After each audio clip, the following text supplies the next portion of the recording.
Pierre Poney, bonjour. Salut. Est-ce que tu pourrais nous expliquer la raison de ta venue ici? C'est parce que un certain jour d'octobre 2004, au théâtre de la Main d'Or, il y avait une effervescence parce que tout le monde il y a Robert Faurisson qui est là. Ben, je ne savais pas qui était Robert Faurisson, du coup, il y a une sacrée effervescence, il était là. Donc j'ai attendu la fin du spectacle, et puis je me suis approché de lui, je lui ai dit, vous êtes M. Faurisson, je ne vous connais pas, je ne sais pas qui vous êtes, et c'est là que d'une manière très amicale, et d'une manière simple, d'une manière rationnelle, il m'a expliqué ce qu'était en gros son opinion sur ce qui s'est passé à propos des Juifs pendant la Seconde Guerre mondiale. Moi, je trouvais que il faut que j'aille un petit peu plus loin, et donc je me suis procuré, je crois que c'était 6 volumes de ses écrits. J'ai trouvé que ça tenait la route, c'est tout, je ne peux pas dire le contraire. D'accord. Et la raison de ta venue ici, en fait, tu pourrais un petit peu nous rappeler les faits? Oui, c'est qu'il y a de cela plus d'1 an, sont parues 2 pages consacrées à Robert Faurisson dans le journal Le Monde. Il a estimé devoir répondre, et autant que je sache, parce que je n'ai pas suivi le procès en première instance, je crois qu'on lui a refusé un droit de réponse. Voilà. Donc là, il fait appel. Je connais pas dans le détail ce dossier. J'en connais bien d'autres, mais celui-là, je ne le connais pas dans le détail. Et quand je ne connais pas, je le dis. Quand je sais, je le dis. Quand je sais quelque chose, je le dis. Et puis, pour moi, le travail de Robert Faurisson est très sérieux. Seulement, une loi, la loi du 13 juillet 1990, la loi Fabius-Guessot, nous interdit d'exposer ses idées. Bon, pour moi, c'est une loi qui viole la Déclaration des droits de l'homme du 26 août 1789, en ce sens que cette déclaration consacre le droit à la résistance à l'oppression. Or, moi, j'affirme que M. Robert Faurisson est victime d'une véritable oppression idéologique. Bon, maintenant, je ne vais pas développer le fond du sujet, mais je trouve que cette loi est anticonstitutionnelle. Je crois même savoir que le président du Conseil constitutionnel, M. Jean-Louis Debré, le reconnaît en privé lui-même. Donc, d'une manière ou d'une autre, cette loi, il faudra l'abroger. Voilà. Ah non, mais là, je suis un peu furieux parce que c'est pas normal qu'il y ait une loi qui empêche qu'on puisse s'exprimer librement sur ce qui s'est passé pendant la Seconde Guerre mondiale. Parce que M. Robert Faurisson n'a jamais nié que les Juifs n'avaient pas subi un préjudice, n'a jamais nié que les Juifs n'avaient pas souffert de ce qui s'est passé pendant la Seconde Guerre mondiale. Simplement, quand on analyse un petit peu comme il l'a fait, on se rend compte que la version officielle, notamment du tribunal de Nuremberg, elle est fallacieuse. D'abord, ce tribunal militaire, comment se fait-il qu'il n'y ait aucune possibilité d'appel? Pourquoi on ne ferait pas appel du jugement du tribunal militaire de Nuremberg? Voilà ce que j'ai à dire. Il y a un problème réel qui se pose au niveau du droit et au niveau des valeurs qui sont celles de l'humanité.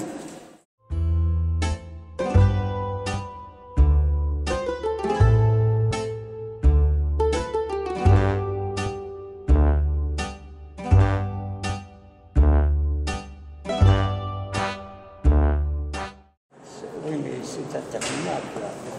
Ça fait très bien. Vous pourriez nous dire un peu comment ça se passe à l'intérieur?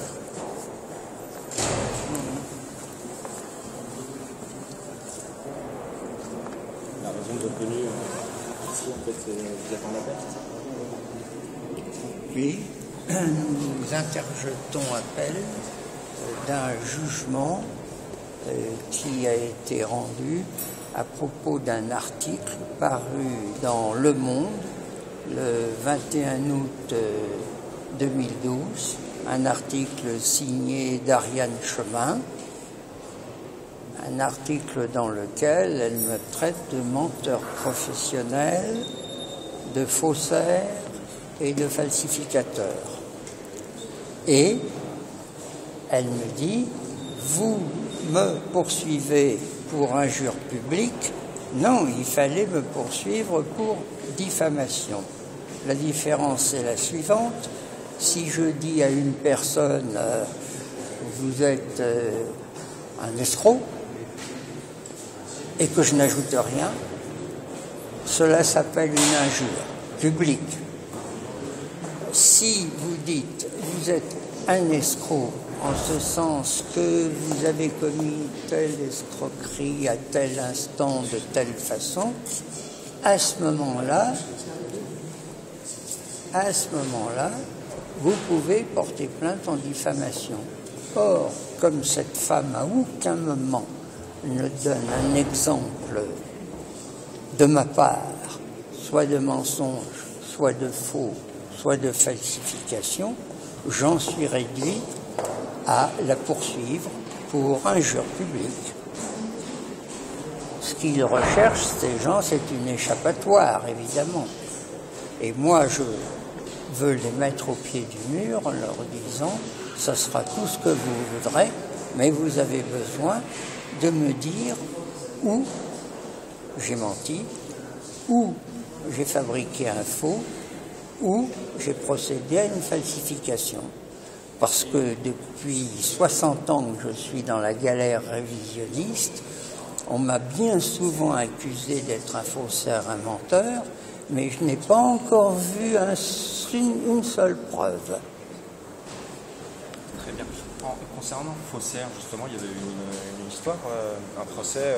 Justement, vous avez raison, oui. C'est le procès Badinter, il date de 2007. Robert Badinter avait osé déclarer qu'il m'avait fait condamner du temps qu'il était avocat, en 1981, en qualité de faussaire de l'histoire. Alors, j'ai simplement... Il faudrait laisser passer ce monsieur. Là, je l'ai poursuivi pour diffamation, puisque c'était une accusation circonstanciée. Et je lui ai dit, vous ne m'avez nullement fait condamner pour être un faussaire de l'histoire. Regardez, voici le texte du jugement, voici le texte de l'appel. Montrez-moi à quelle page, à quelle ligne vous avez obtenu cette condamnation. Et j'ai vu un petit garçon se faire tout humble en un premier temps et nous raconter que oui, bien sûr, il avait été très pressé par le temps, il savait qu'ils avaient obtenu ma condamnation et comme lui avait plaidé que j'étais faussaire, il en avait déduit que j'avais été condamné pour être un faussaire.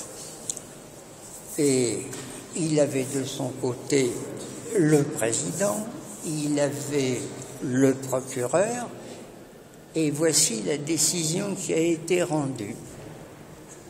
Alors, avant que je vous la donne, un point technique, si moi, je vous dis, vous m'avez accusé d'être un faussaire, je vous assigne en justice, eh bien vous avez 10 jours pour me présenter ce qu'on appelle une offre de preuve. Eh bien,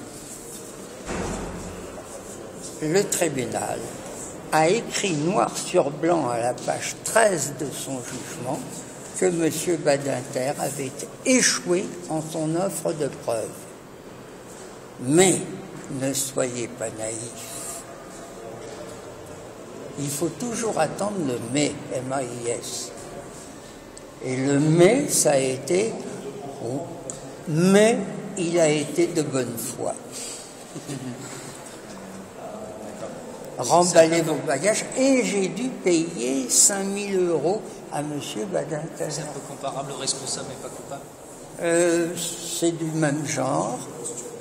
Et donc, j'ai le droit de dire « Monsieur Badinter, mon diffamateur de bonne foi ». Je me demandais quelle vision vous portiez sur la polémique que Zemmour a déclenchée avec sa vision de Vichy et un petit peu ce côté révisionniste qu'il a apporté pour le grand public. Oui. Je n'ai pas suivi de près l'affaire Zemmour, je ne peux pas vraiment en parler.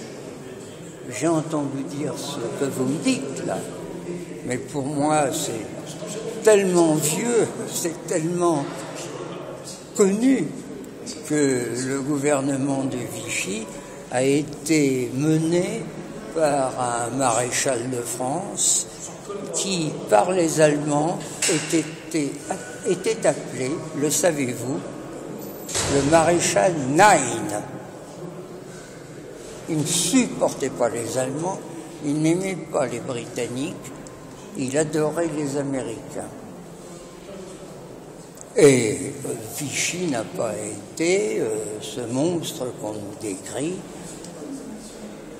Nous étions vaincus, nous avions à subir la loi du vainqueur.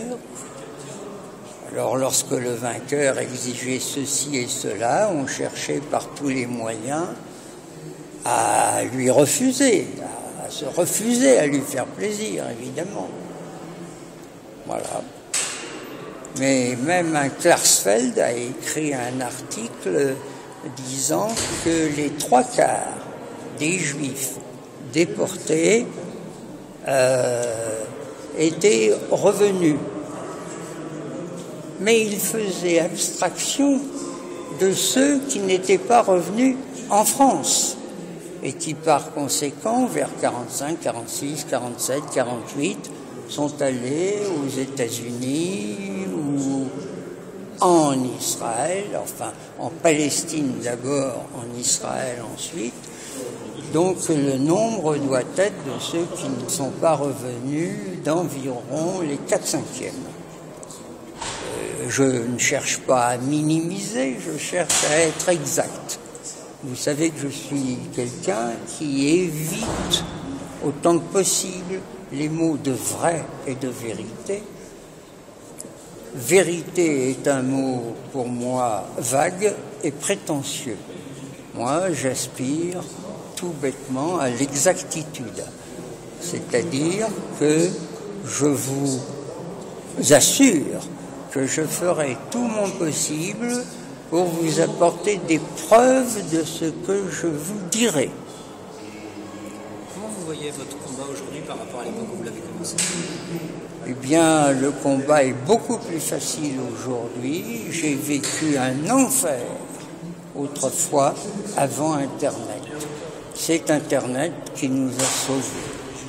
Monsieur Renoir, par contre, lui va passer bientôt sans doute quelques mois en prison. Oui, eh bien, je trouve ça terrible. Il passe également à une expertise psychiatrique. Il l'a déjà passé. Voilà, il l'a passé. Bon, voilà, c'est ainsi parce que en face, on ne parvient pas à nous donner, à nous donner la réplique, à apporter des preuves. Vous savez très bien que ce que je dis depuis toujours, c'est très simplement, à l'anglaise, half British I am, half Scottish, un demi-écossais. Nous ne sommes pas très intelligents, pas comme les Français, et nous demandons une chose simple possible. Montrez-moi, ou, si vous venez me dire que les Allemands ont tout détruit, dessinez-moi une chambre à gaz nazie, mais je réclame un dessin technique. Et qui tienne compte des documents que j'ai trouvés et qu'on nous cachait. J'ai une date dans ma vie, au moins une qui compte. C'est le 19 mars 1976, grâce à une petite ruse que je n'ai pas le temps de vous raconter, j'ai pu trouver les plans des crématoires d'Auschwitz censés contenir des chambres à gaz où on aurait tué les gens à l'acide cyanhydrique. Votre ruse, vous la racontez ça dans une vidéo sur Internet? Si, ça m'est arrivé de la raconter. Oh, écoutez, je peux vous la raconter, ma petite ruse. Avec grand plaisir. Ça précède donc le 19 mars 1976. Nous sommes en 1975.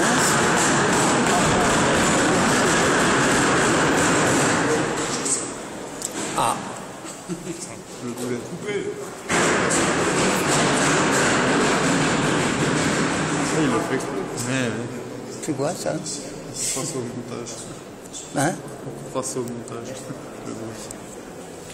Bon, alors, en 1975, je visite Auschwitz, capitale du génocide, cœur du génocide, pierre angulaire du génocide, et puis je veux voir l'arme du crime. C'est normal. Et j'entre en compétition, en quelque sorte, avec la police technique, qui examine la scène de crime et l'arme du crime, ou avec la police scientifique qui, elle, a recours aux analyses de laboratoire, voir s'il y a de l'acide cyanhydrique, etc. Bien, je vais là-bas, je vois instantanément que la chambre à gaz visitée par un tas de gens n'est pas une chambre à gaz, je passe là-dessus, et je vais vers le musée d'État qui est là. Je dis voilà, je suis professeur, à l'époque j'étais professeur à la Sorbonne, enfin j'enseigne à la Sorbonne, et je m'intéresse à Auschwitz. Je voudrais quelqu'un de très calé sur le sujet. Je ne veux pas d'un guide qui récite ce qu'on lui demande de réciter. Je veux quelqu'un de très compétent. Et c'est là qu'on me désigne un monsieur dont le nom m'est resté, Jan Machawek. Et bon, ça se passe en allemand. Möchten Sie mir helfen? Est-ce que vous voulez bien m'aider? Jawohl. Et il me répondra très souvent, Jawohl.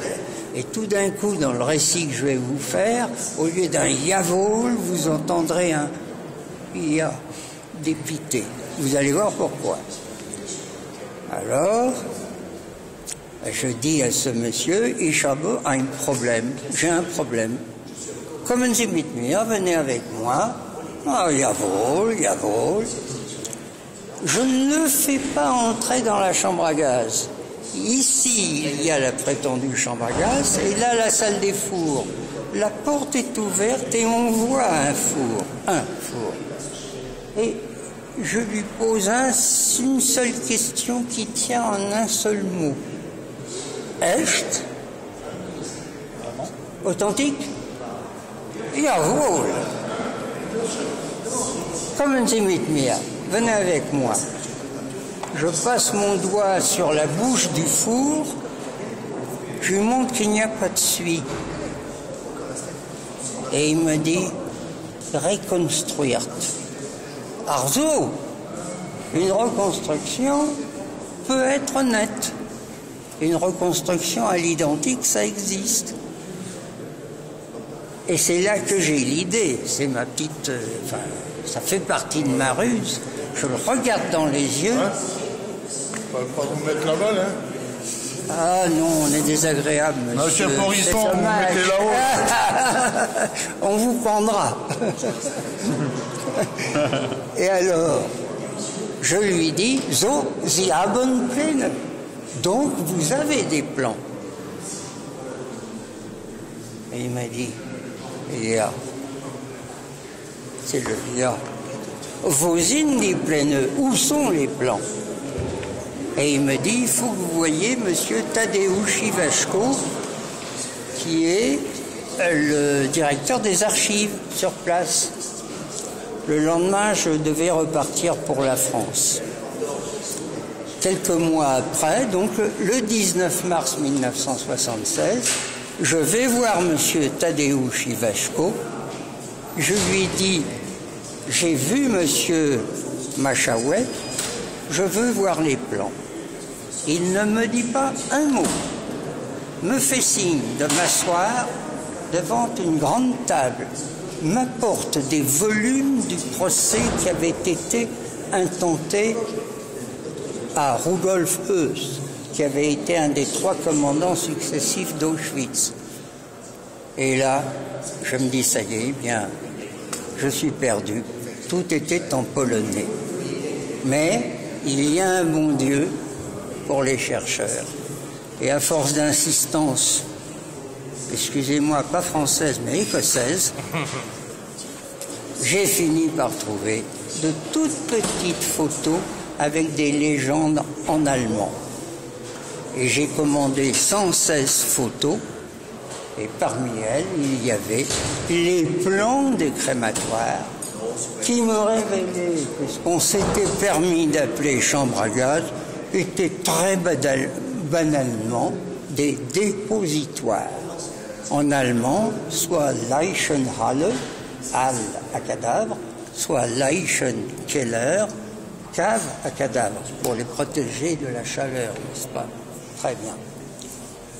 Et donc, pour prendre le plus important des crématoires, le crématoire 2 ou le crématoire 3, on me disait, vous voyez, ces 2 pièces, c'était ici le déshabilloir et là la chambre à gaz.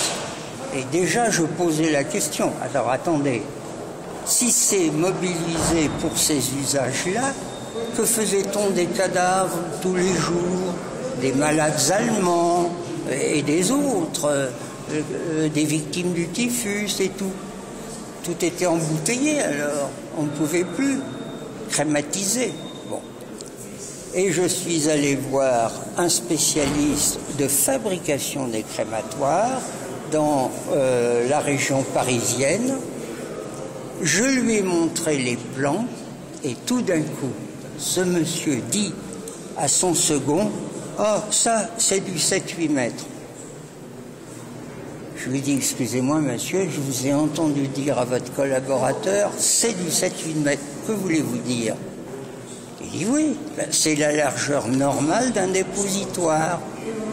2 mètres pour un cadavre, en face 2 mètres pour un autre cadavre, au milieu 3-4 mètres pour le mouvement des chariots. Et puis tout le reste montrait que c'était des dépositoires et rien de plus. Je suis obligé de m'arrêter là. Excusez-moi. Merci beaucoup. En France, on dit bonne chance pour votre héroïsme. Ah, Héroïsme. bonne chance Héroïsme. pour mon héroïsme. Ah ben, voilà un monsieur qui a raison. On félicite Non, j'ai pas souvent raison au début. pour mon Héroïsme. courage, et moi je dis non. Non, bravo, franchement. Avec toute ma modestie, je vous dis pour mon héroïsme. Tu couperas ça. Héroïsme. Bien sûr. En toute modestie. Ah, oui, bien c'est clair. Merci beaucoup, professeur. Je vous en prie. Maître Bonneau, bonjour. Bonjour.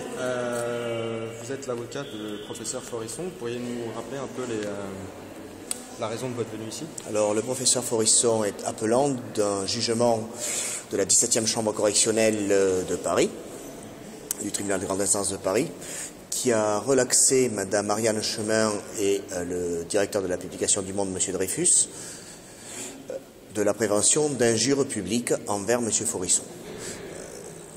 Le Monde a fait paraître à l'été 2011 un article sous la plume de Madame Chemin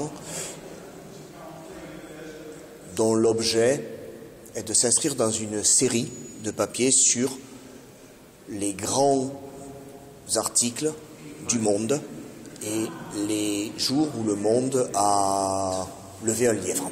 D'accord. En 1978, le lièvre levé ne l'était pas par le Monde, mais par le professeur Forisson. Et ce lièvre est celui qui lui a valu sa notoriété et, hélas, nombre d'agressions et de difficultés de tout genre. L'article de Madame Chemin est en quelque sorte une façon pour le Monde, à mon sens, d'aller à Canossa, de passer sous les fourches codines. Il semble que certains n'aient jamais pardonné au Monde d'avoir ouvert ses colonnes au professeur Forisson en 1978, et ce d'autant plus que les contradicteurs à qui la parole était donnée Vélers, entre autres, de l'aveu même de Madame Chemin n'était pas spécialement convaincant.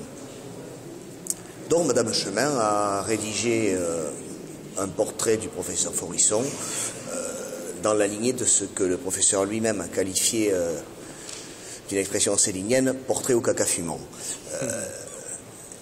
La difficulté de savoir si Madame Chemin a injurié ou diffamé le professeur Forisson, qu'elle traite successivement de menteur professionnel, de falsificateur et de faussaire de l'histoire. Le Monde fait plaider qu'il s'agit là de diffamation parce que ces expressions qualifieraient un fait précis. Et nous plaidons que ce n'est pas le cas, puisque jamais on n'a pu reprocher à monsieur le professeur Forisson un seul mensonge, une seule falsification, et que donc, quelles que soient les conclusions qu'il a tirées de ses recherches, et sous réserve bien évidemment de l'existence de lois qui limitent en France la liberté de recherche et la liberté d'expression, il s'agit d'un débat entre historiens et pas d'un débat qui devrait se tenir devant les tribunaux. Il s'agit donc d'injures pures et simples, d'injures basses et d'injures destinées à disqualifier gratuitement le travail du professeur Forisson. J'ajoute que lorsque Madame Chemin s'est présentée à son domicile pour pouvoir justifier d'une enquête sérieuse comme sa qualité de journaliste lui impose, l'entrevue a duré quelques minutes à peine et que dès que monsieur le professeur Forisson a essayé de lui faire comprendre un minimum quels étaient ses travaux et pourquoi il avait mené telle ou telle recherche et quelles étaient les conséquences des recherches qu'il avait menées, au besoin sur les écrits d'historiens célèbres dans le camp de ceux qui croient à l'extermination. Eh bien, elle a claqué la porte. Elle n'a pas vraiment claqué la porte, mais elle a pas physiquement. Mais elle est partie, elle a mis fin à l'entretien. Cet entretien n'avait donc pour but que de dire « oui, je l'ai rencontré », avant qu'elle ne rédige ce qui n'est qu'un tissu d'injures. D'accord. Quelle différence, en fait, d'un point de vue juridique. Alors, la diffamation concerne un fait précis et l'injure ne recouvre aucun fait précis. La diffamation, c'est l'imputation d'un fait contraire à l'honneur et à la considération de quelqu'un à celui-ci. L'injure, c'est toute expression de mépris outrageante. L'arrêt de principe là-dessus concerne deux personnes qui avaient été traitées juste après la Seconde Guerre mondiale de collaborateurs. Il a été jugé que pour le père qui avait l'âge d'avoir été collaborateur pendant la guerre, il s'agissait d'une diffamation, tandis que pour le fils qui n'avait pas l'âge d'avoir fait de la politique pendant la guerre, il ne pouvait s'agir que d'une injure. Voilà la distinction. Qu'est-ce que ça induit comme conséquence ? Eh bien, en la matière, il n'y a pas de requalification possible. Donc, si jamais le tribunal considère, la Cour considère, comme l'a fait le tribunal, qu'il s'agirait de diffamation, eh bien, la relaxe s'imposera. L'objet est de pouvoir dire qu'il s'agit d'injure. Et il s'agit d'injure puisqu'il n'y a rien dans le corps de l'article de Madame Chemin qui puisse asseoir en quelque sorte un caractère réel des imputations que contiendraient éventuellement les textes de faussaires de l'histoire, de menteurs professionnels. D'autant qu'il y a un précédent avec faussaire de l'histoire, un précédent avec Robert Badinter, tout à fait. Robert Badinter avait traité le professeur Forisson, ou avait dit avoir fait condamner le professeur Forisson comme étant un faussaire de l'histoire, et le tribunal avait considéré que M. Badinter avait échoué dans son exception de vérité, puisqu'en matière de diffamation, il existe une chose qui n'existe pas en matière d'injure, qui est l'exception de vérité. C'est-à-dire que si vous êtes poursuivi pour avoir diffamé quelqu'un, vous pouvez, par des règles procédurales particulières, rapporter la preuve de la véracité des faits que vous imputez à telle ou telle personne, auquel cas, bien évidemment, si vous rapportez la preuve de la véracité de vos imputations, vous ne pouvez plus être condamné pour des faits de diffamation. Le professeur Forisson avait échoué, M. Badinter avait échoué à rapporter la preuve de la vérité des termes qu'il avait employés. Par contre, il avait été considéré qu'il était de bonne foi. D'accord. Et concernant aujourd'hui, quelles sont vos attentes ? Vous pensez qu'obliger le monde à un droit de réponse, c'est envisageable ou... C'est ce que j'espère. D'accord. C'est pour ça que je viens. C'est votre première demande, pardon ? Non, on a demandé des dommages à intérêts, puis également l'insertion d'un droit de réponse, bien évidemment. Enfin, d'un droit de réponse, non. L'insertion dans les colonnes du Monde d'un extrait de la condamnation, de l'arrêt de la Cour. Même pas un droit de réponse Non, le droit de réponse, c'est prévu par des textes totalement différents, ça n'a rien à voir avec cela. Là, c'est une insertion d'une partie de l'arrêt à intervenir. D'accord, très bien. Merci.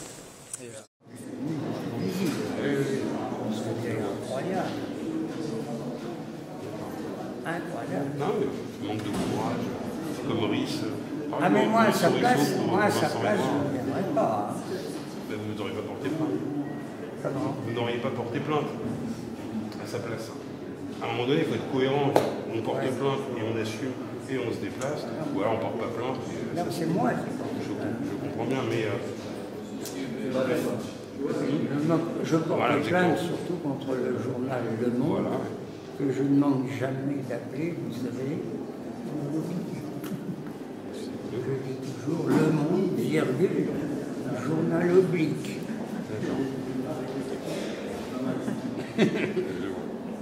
On se crève l'œil droit, comme ça permet de ne rien voir de l'œil droit. On ne voit que de l'œil gauche, et de l'œil gauche et du cœur situé à gauche, on vous fait comprendre, je vous soupçonne de n'être pas aussi intelligent que moi, et de n'avoir pas autant de cœur que moi. Je comprends. Et c'est mon intelligence et mon cœur qui me permettent de faire le son. Vous ne pouvez pas. On dirait Dieudonné, Et je moi, n'ai pas d'âme. mon rêve, si je puis dire, c'est d'entrer en compétition avec l'arbitre. J'aime bien arbitrer des matchs de tennis, des choses comme ça, strict. Et on ne l'applaudit pas, hein, l'arbitre. Non, mais non, effectivement. Non. On en parle seulement quand il se Et il est là, son plaisir, c'est d'être exact. Vous êtes une référence pour beaucoup de gens d'entre nous.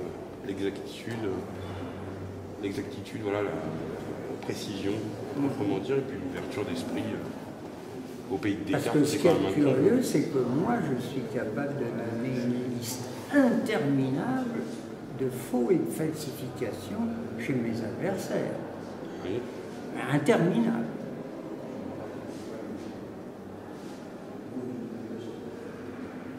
Quand M. Klarsfeld reproduit le passage d'un journal tenu par un médecin allemand qui était à Auschwitz, au moment du Auschwitz, le texte est en caractère gothique. Moi, j'ai eu la chance d'apprendre l'allemand en caractère gothique. Mais alors, il dit bien, ce médecin, il dit à un moment, j'ai assisté à une action spéciale et il dit draußen. Draußen, ça veut dire dehors, à l'air libre. Klarsfeld, mais j'ai assisté à une action spéciale, entre parenthèses, dans les chambres à gaz. Oui, logique. Alors il saute draußen et il met les chambres à gaz. Vous savez, tout récemment, il vient de parler de 1000 juifs roumains, enfin tout récemment, c'était 2010, de 1000 juifs roumains qui ont été tout d'un coup ramassés en France, qui ont été envoyés à Auschwitz et qui ont été gazés dans leur lit. Dans leur lit. How? So interesting. How did they manage Of course. to kill those people in their beds? What's that? Et ils reculent devant elle. Comme font les Anglais, ils font how. Puis après, ils font how. There we are.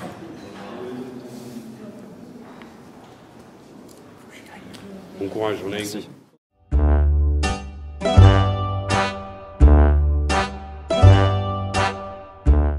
Enfin, vous connaissez les articles 19 et 21 du tribunal militaire international de Nuremberg.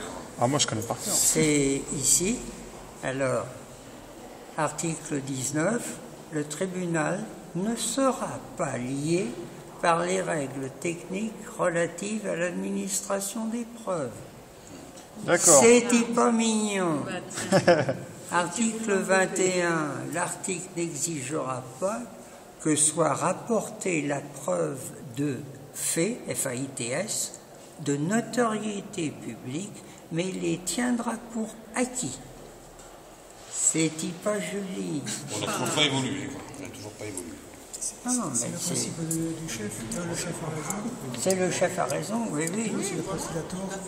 Et puis, ou alors c'est encore, il ne faut pas se demander comment techniquement un tel meurtre de masse a été possible. Il a été possible techniquement puisqu'il a eu lieu. Oui. C'est un merveilleux exemple de bêtise professorale. Vous pouvez appeler ça la tautologie. Oui, C'est le monde. bien sûr, ça se mord la queue, oui. C'est la réponse dans le monde. C'est dans le monde. Ils se sont mis à 34 historiens pour nous mijoter cette réponse. Alors Forisson, bien sûr, en était sur le flanc. Hein?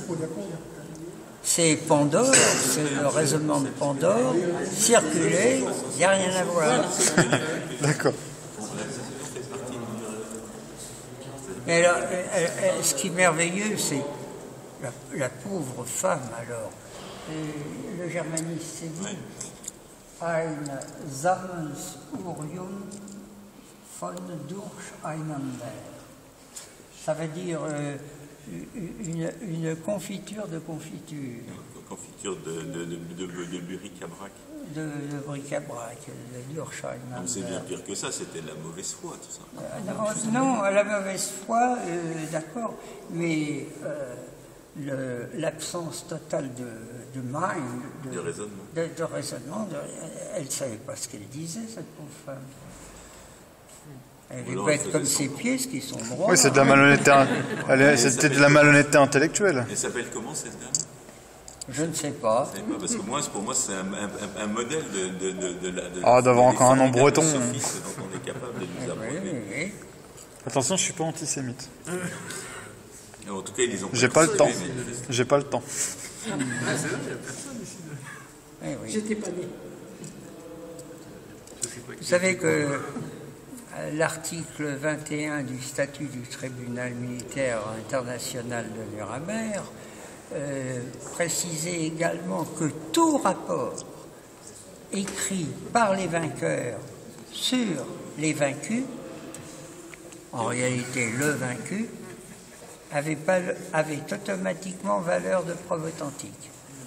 Vous n'aviez pas le droit. Alors ce qui est amusant, c'est que vous avez un rapport fameux sur Treblinka, ou document PS 3311, où il est dit que les Juifs à Treblinka étaient ébouillantés. Il y avait a well, un puits, pipes, des conduits, un boiler, une chaudière, et là, les Juifs étaient tués par steam chambers. Si vous voulez continuer vos enregistrements, vous descendez parce qu'on a perturbé l'audience. Ah. On vous entend.